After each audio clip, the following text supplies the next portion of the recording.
Series goes to Cup.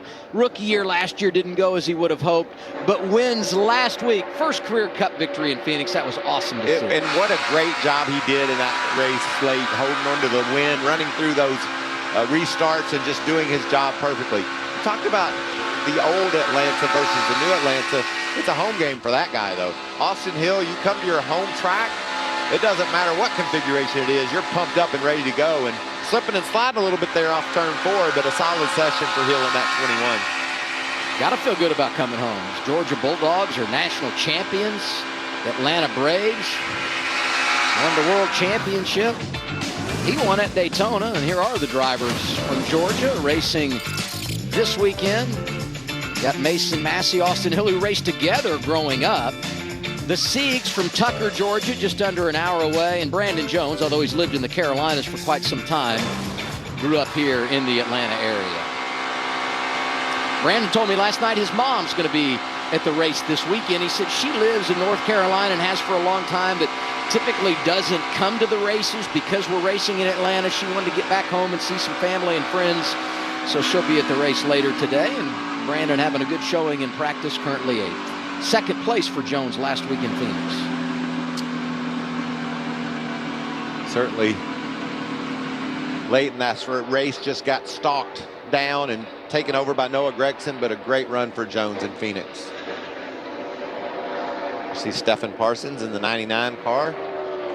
Jones is going to call it a session. Probably practice a little bit of pit road entry there. Adam will have to watch that later this afternoon.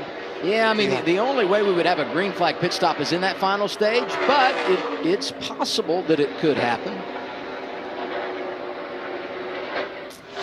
And when I say a green flag pit stop, I mean a scheduled stop. We wouldn't have any in the first or second stage just because of the fuel window and the way it is set up. 3 of the Collin cars there playing around together. I asked Landon Castle, how do you prepare for this race? He said, run lots of laps at Coda, where we race next weekend.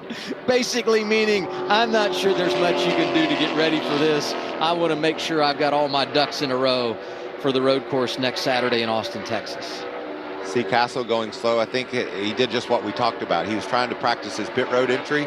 And you want to get more than you want to give it your best in practice. Give it a little bit more even so you can know what your limits are.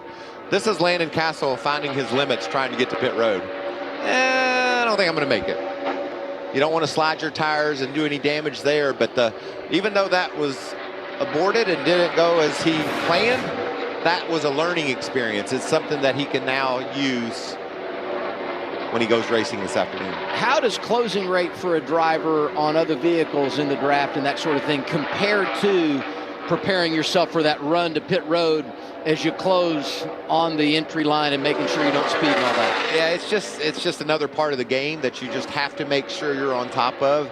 You get a big run and you try to make the move in the draft because of the run and you're not clear. That's a mistake you can't afford to make. Same thing with coming to pit road. You've got to make sure you're precise.